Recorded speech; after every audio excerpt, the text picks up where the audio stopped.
Bienvenue sur le podcast Aécriture. Je suis Isa, créatrice du compte Instagram Aécriture et du site internet aécriture.fr, plateforme d'accompagnement en écriture.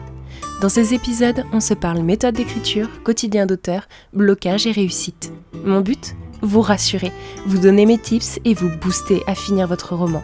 Alors, si comme moi, vous êtes passionné d'écriture, installez-vous et on est parti. Hello !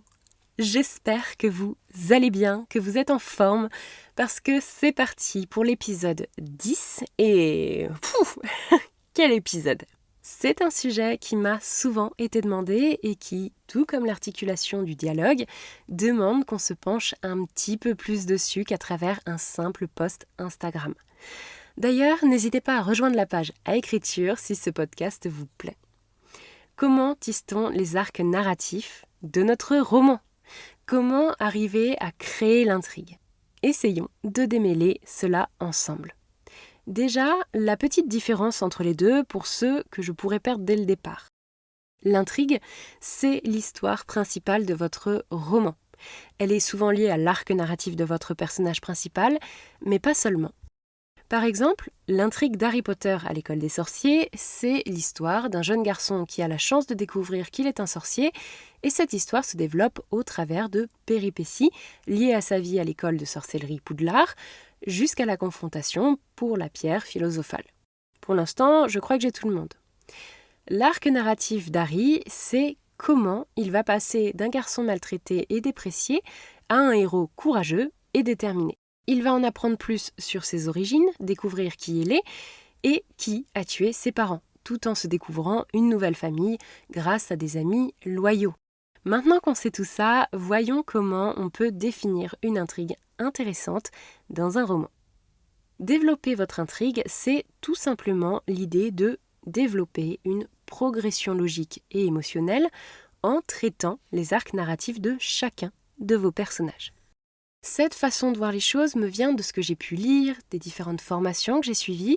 Je l'ai aussi adapté à ma sauce et à ma manière de travailler. Donc ne me fustigez pas s'il vous plaît si elle ne correspond pas exactement à ce que vous avez pu lire ou entendre ailleurs. Soit dit en passant aussi, l'ordre peut changer en fonction de comment viennent mes idées au moment de la préparation à l'écriture. Je ne pense pas qu'il y ait une hiérarchie réellement meilleure qu'une autre. Bon, les différentes étapes pour construire votre intrigue sont, selon moi, 1. Définir l'arc du protagoniste, car c'est lui qui sera moteur de l'histoire et c'est sur lui que se calque l'intrigue. 2.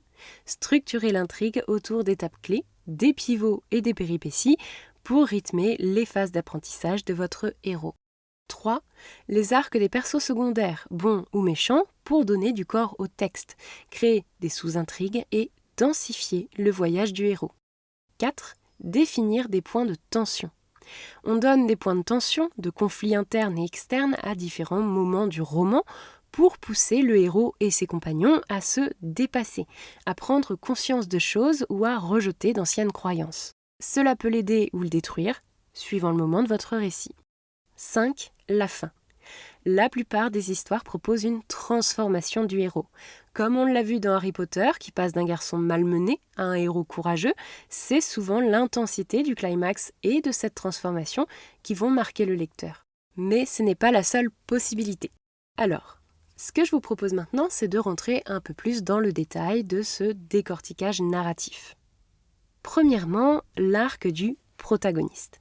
Votre protagoniste, pour faire court, doit avoir des qualités et des défauts, des forces et des faiblesses, mais aussi et surtout des objectifs et des désirs. C'est le point le plus important parce que c'est ça qui va le pousser à suivre l'intrigue et à aller plus loin dans l'histoire.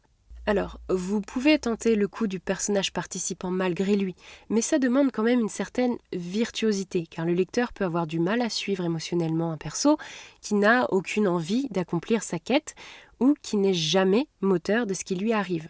On finit régulièrement par le trouver mou, incompétent, et s'il résout ses problèmes à chaque fois par un coup de chance, c'est un petit peu lassant et on n'a pas peur pour lui. Donc c'est à utiliser uniquement si vous êtes sûr de le maîtriser. Enfin, prévoyez le début du voyage de votre héros et son point d'arrivée. Va-t-il changer ou confirmer ce qu'il a finalement toujours été? Va-t-il retrouver quelque chose qu'il croyait perdu? Que va-t-il apprendre? N'oubliez pas que c'est sa transformation qui fait que le lecteur continue la lecture. Il ne doit jamais être totalement le même qu'au début de l'histoire. N'oubliez pas les conflits externes, mais aussi les conflits internes au protagoniste. Toutes les différentes étapes du récit doivent avoir un impact plus ou moins important sur ces deux facettes de réflexion pour attacher le lecteur à votre personnage. Maintenant, vous y voyez sans doute plus clair pour définir les épreuves auxquelles le personnage va devoir se confronter pour se transformer. J'aime bien l'approche de Bernard Werber sur le sujet des étapes de narration. Il a une vision organique de la structure d'un roman et j'avoue que je la partage. J'avais particulièrement aimé son allégorie avec le corps humain, disant que la structure, c'est le squelette, les pivots, les organes, les péripéties, les muscles et le style, la peau. Il a filé la métaphore de nombreuses manières, donc peut-être avez-vous entendu une autre version, mais je trouve que celle-ci est plutôt parlante. Donc définissons ensemble un schéma de squelette qui sera amené à vivre selon votre propre histoire. En premier lieu, on a la situation de départ, où on découvre le personnage principal et le monde dans lequel il évolue.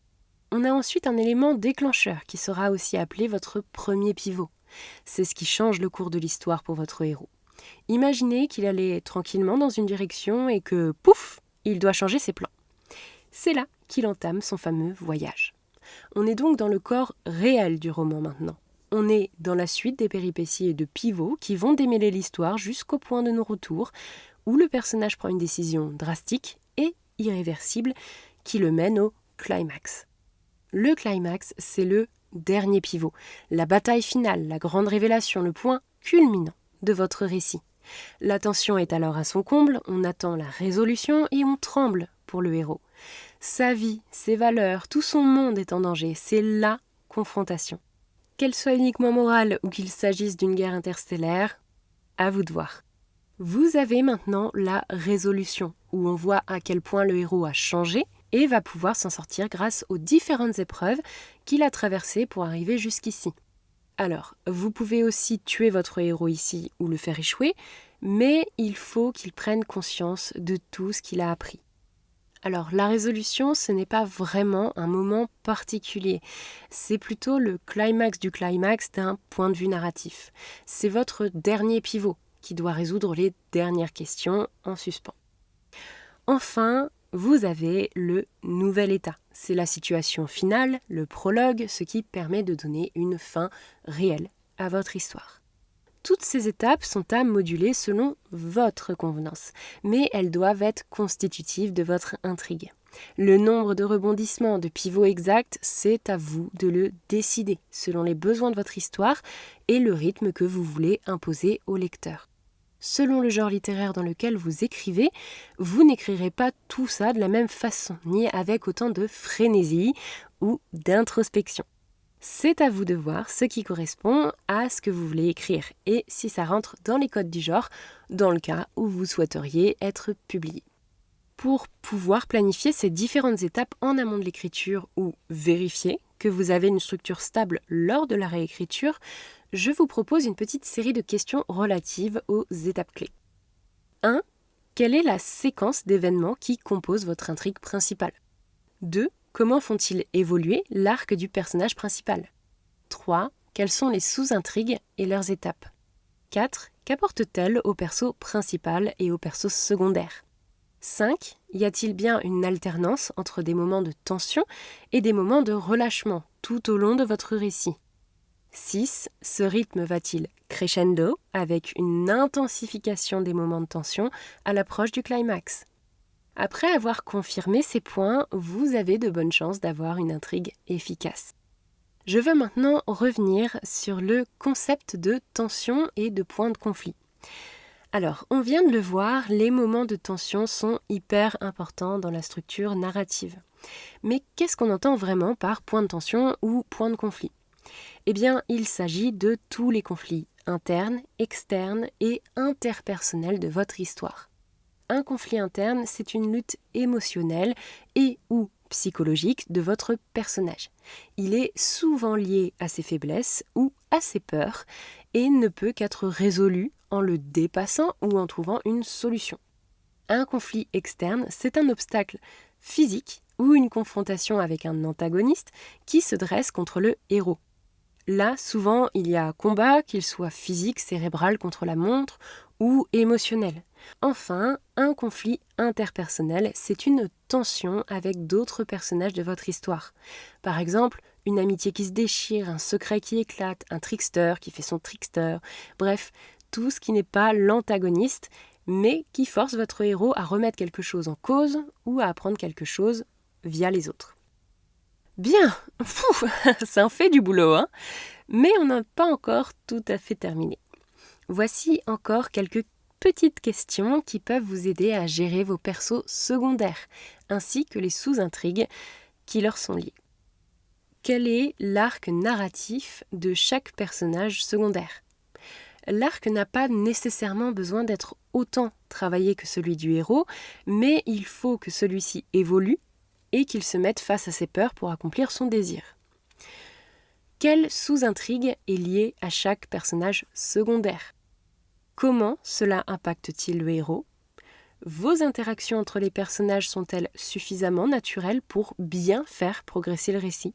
Il n'y a rien de pire que l'impression de connaître le scénario. Donc il faut pour ça que ce soit naturel, que ça coule de source. Ces sous-intrigues apportent-elles réellement quelque chose à l'histoire sans la complexifier à outrance et donner l'impression d'un filler DBZ ? Bon, j'en ai peut-être perdu quelques-uns en cours de route, mais voici pour la théorie sur le tissage des arcs narratifs et de l'intrigue. C'est vraiment un travail minutieux, presque d'orfèvre, mais si vous êtes attentif à ce que vous faites et que vous êtes capable de prendre suffisamment de recul pour démêler tout ça, vous aurez de quoi construire une histoire efficace et plaisante à lire. Maintenant, je vais quand même vous donner quelques derniers conseils pour vous organiser face à ce travail long et fastidieux. On y va. 1. N'ayez pas peur de couper dans le lard. Resserrez votre histoire. C'est très dur, mais extrêmement bénéfique. J'ai moi-même un peu de mal à m'y résoudre, mais avec mon tome 2, je crois que ça devient plus facile. Alors, courage, gardez tout dans un doc à part, mais élaguez dès que vous sentez que ça tire en longueur et que finalement, ça n'avance pas trop l'intrigue. 2. Utilisez des outils qui sont adaptés à votre cerveau. Un tableau Excel, une feuille Word, des post-it, un carnet, Notion, Xtiles, le visual mapping, Freeform. Vous avez une multitude d'outils à disposition, alors ne vous réfrénez pas jusqu'à trouver celui qui vous convient le mieux. Nous n'avons pas tous la même capacité à se projeter, à voir notre plan ou à lier les impacts des sous-intrigues. Donc aidez-vous de tout ce qui peut vous être utile. Et si vous n'avez pas encore trouvé votre formule, testez-les. Personnellement, j'utilise un carnet en amont, puis Scrivener. Pratiquement tout est dedans, dans des feuilles séparées, classées et facilement retrouvables, mais j'aime parfois utiliser des post-it ou faire des mappings succincts de la ligne narrative des personnages. En gros, au premier jet, ce sont principalement des notes, puis Scrivener. Et à la réécriture, je relis en mettant à plat les différentes lignes narratives. Vous pouvez tester, peut-être que ça ne vous ira pas, mais pour l'instant, moi je m'en sors bien comme ça. 3. Laissez couler du temps entre votre premier jet et votre relecture. Laissez votre cerveau oublier un peu l'histoire pour la redécouvrir sans anticiper ce qui se passe. Alors, on n'oublie jamais complètement, faut pas croire, mais au moins, on se laisse mieux porter par l'histoire que si on reprend au début dès la position du point final. 4. Faites-vous relire. La bêta-lecture est une étape fondamentale dans l'élaboration d'un manuscrit.